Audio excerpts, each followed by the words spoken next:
All right, welcome back to the Jason Gray Show. Let's talk about the Trump-DeSantis 2024 Republican fight. And it is going to be a fight, everyone.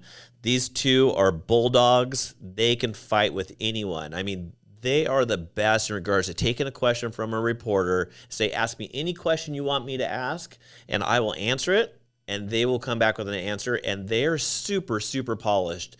And like I said, it is going to be an interesting fight. DeSantis has not entered the race yet, but there's a reason why he hasn't entered the race yet, and I think they're just trying to be strategic about their timing.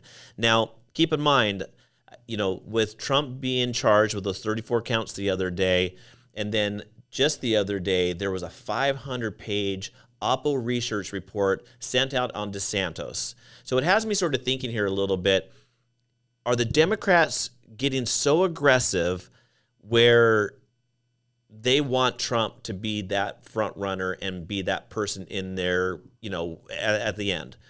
And the reason why is maybe they're going to throw enough information here where Trump wins and DeSantis goes off to the wayside, because I think they're afraid of DeSantis, to be honest with you. He's younger. He's done a really good job in Florida.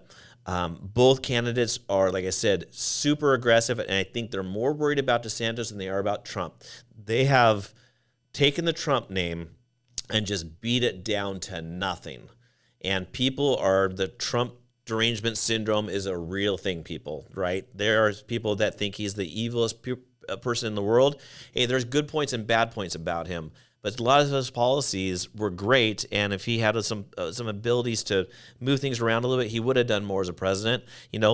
It's the facts. He did a lot of good things. There were a lot of bad things he did, though, as well.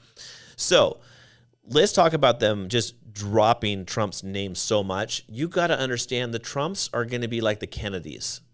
And how I sort of mean this is he's got 5 kids.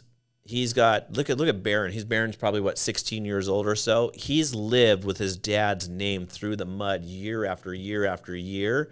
And you got his older kids that have dealt with all this stuff. One of those is going to come out and fight for their families and their family's name. Just sort of like the Kennedys. Those guys would fight for themselves and fighting, they will take care of the family.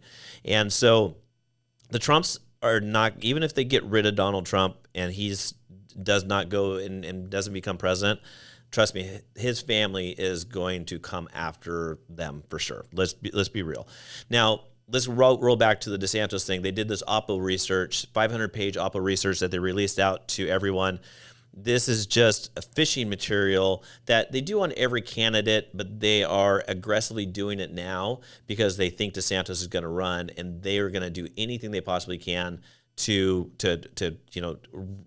beat up their names. Politics is a blood sport. Let's be real. This is not easy for anyone.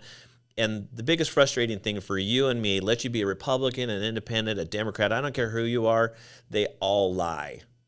They spin anything into a lie. I mean, I don't know how they sleep at night.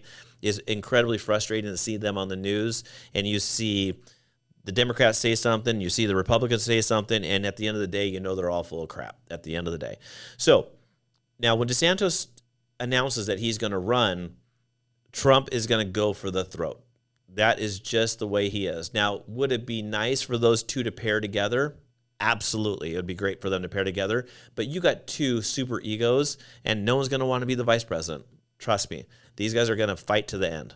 Fight to the death for sure.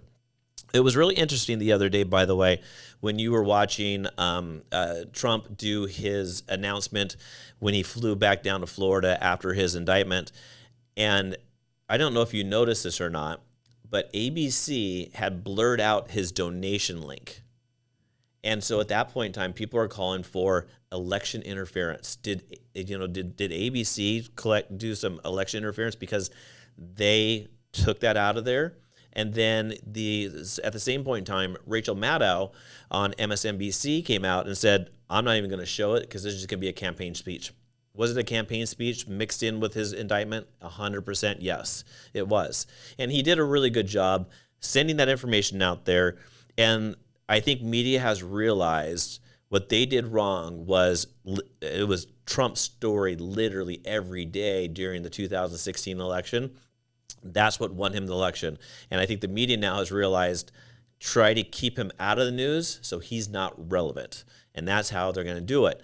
Now, if the Democrats want their way, which they control most of the media, then at that point in time, they will do what they can to slam DeSantis so he does not become the nominee for the Republican Party. I think they're incredibly worried about what damage that he can do and what he can win. And I personally think he did a really, really good job in Florida, to be honest with you. It sounds like Megyn Kelly the other day, by the way, had asked DeSantis to do an interview, and he chose not to do that yet. And I don't know if this is because he's afraid to do the interview, which I don't think he is, or if it's just politically motivated, like it's not time for me to now get into these interviews and start going at it. He's done a very good job, like I said, as a question comes, and he goes, well, your station just did X, Y, and Z. And so he's done a really, really good job about just deflecting and moving that needle for himself.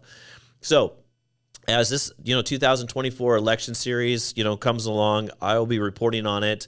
I'll do a video about the Biden, about him running. I don't know if you noticed yesterday, Kennedy went ahead and did his election paperwork, so he's going to file. I'll do a little bit of research on Kennedy. I really don't have any information on him, but comparatively to Joe Biden, who sat in his basement during his election time, this guy's going to come out and he's going to point out all the bad things that happened with Biden and their administration, and then Biden's going to throw and say, these are all the good things that we did. They all spin this information incredibly well. They're very well trained, and unfortunately, they lie all the time. So key here is don't become a politician because you become a liar. All right, talk to you soon. Have a good one. Like and subscribe if you like this video. Talk to you soon.